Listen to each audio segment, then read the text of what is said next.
مسله دا نه ده چې شناختي کارت بلاک سو یا شناختي کارت انکوایري ته ولیدو. مسله دا ده چې تا زه د ما د بچیانو او زه تا انکوایري ته واچولم او زه دې بلاک کړم. څنګه دې بلاک کړم؟ له څه شي دې بلاک کړم؟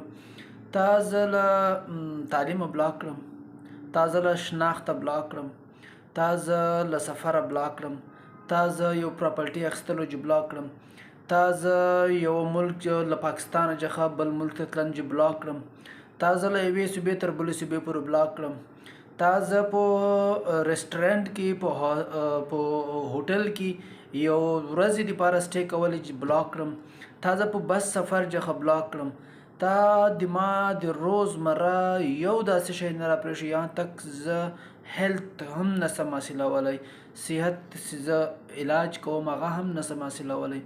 دا ټوله د زه محرومه کړم. خو مسله د شناختي کارت نه ده، مسله د دې ټولو محرومیانو ده او په دې باندې ماشاءالله ټوله خاموشه دي.